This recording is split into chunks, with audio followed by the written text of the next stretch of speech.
In our last episode, we looked at deriving the quadratic formula, and today we're going to have a look at how to use the quadratic formula.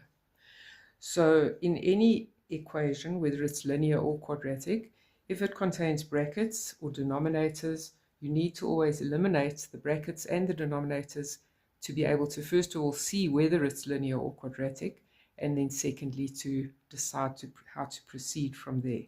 So let's eliminate the brackets.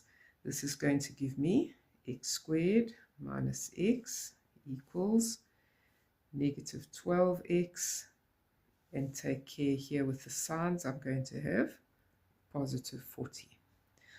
Right, I can see straight away that it's quadratic because I've got an x squared, so I'm going to bring everything onto the left-hand side. Processing this all in one step, this is going to come across as positive 12x minus x is going to give me plus 11x, and the positive 40 is going to come across as negative 40. Now, very often they won't say to use the quadratic formula. You have to know when to use it. So if we look at this, we know that we would normally factorize it into two brackets.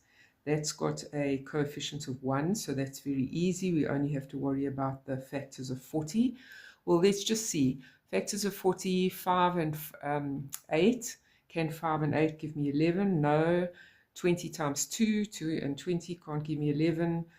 4 times 10, 4 and 10 can't give me 11. And that is when you have to use the quadratic formula, because you're unable to factorize and you're unable to get a real answer. So this means you're going to get you're unable to get a rational answer, you're going to get an irrational answer. And that's why you're going to end up with a decimal, or sometimes you need to leave the answer in surd form as well. But once you substitute these numbers into the quadratic formula, you're going to end up with the square root of a non-perfect square. Basically, that's what's going to happen. So sometimes it's quite useful, especially if you're prone to making careless mistakes, which I hope most of you aren't at this stage. It is helpful just to write your A, B, and C values down so that you can easily substitute them into the formula just now. So remember, this is in the form of ax squared plus bx plus c equals 0. So my a is 1, my b is 11, and my c is negative 40. Considering our quadratic formula then,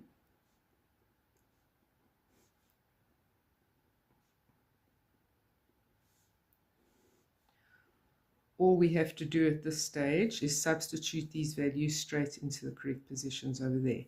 So b is 11, so negative b is going to be negative 11.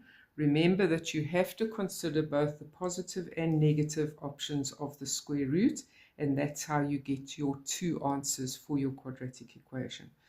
So I have 11 squared minus 4. When the a is 1, we don't really need to write it down. I'm just going through all the steps for teaching purposes.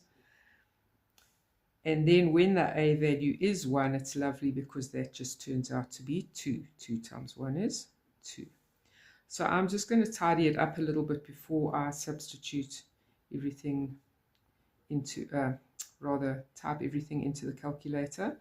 I'm pretty old school, so I tend to do a lot in my head before I grab the calculator. So that's 121. Negative times negative is positive, and that's going to give me 160 over 2. Simplifying it down a little bit further, and I've got the square root of 281 over 2. And it's at this stage that we need to type into the calculator. So I have a fraction, and at the top I have negative 11. I'm going to do the positive aspect of the square root now. And I want it in decimal form, not surd form. And rounding it off to 2 decimal places, I'm going to get x equals 2,88. But I have to also consider the negative answer of the square root. So I'm still starting with negative 11 minus, this time, the square root of 281 over 2 decimal form, and I have negative 13, comma 88. And so there are my two answers. They are not integers, they're not rational real numbers, and that's why we've had to end up using the quadratic formula. So in the next few episodes, I'm going to be concentrating a lot on exam type questions and also exam technique. I find a lot of people struggle to, when they're presented with all the different methods at the same time in an exam paper, they struggle to identify, oh, that's that kind of question, or that's that kind of question.